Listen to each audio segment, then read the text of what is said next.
Akkam jirtu ilmaan Oromoo biyya Jarmanii fi akkasumas biyya Awurooppaa guutuu keessatti argamtanu har'a kaniin as taa'ee isinitti dhaamsa dabarsuu barbaade waa'ee obboleessa keenyaa artiistii dargaggoo artiistii cimaa Rising Star isa jedhamu jechaadha.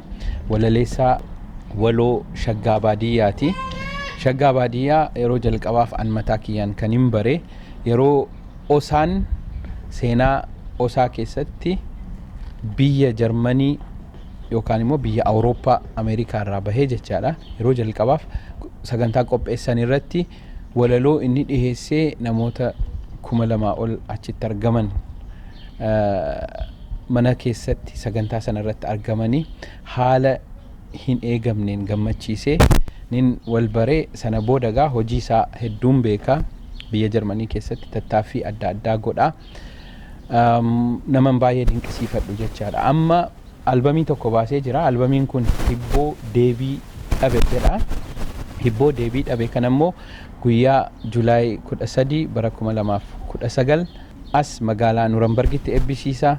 Achirratti argamtanii akka deeggarsa moraalii fi gargaarsa illee gootanuu fi kabajaan dhaamsa koo dabarsuu barbaada. Anis sagantaa kana irratti argamuudhaaf karoorfadheen jira. Albamiin amma sagaleedhaan waraabamee jiru kuni kitaabattis garagalee yeroo gabaabaa booda akka dhihaatu odeeffannoo argadheen jira. Kunigaa oduu gammachiisaadha. Yoo nuti wal gargaarree artistoota keenya keessattuu artistoota dargaggoo lafaa ol ka'anu cinaa dhaabbanne malee artiin Oromoo guddachuu hin danda'u. Kuni qabsoodha mataansaa. Egaa waliin taanee artii keenya haa guddisnu. Shaggaa Baadiyyaa fi artistoota kabiroollee haa gargaaru. Galatooma.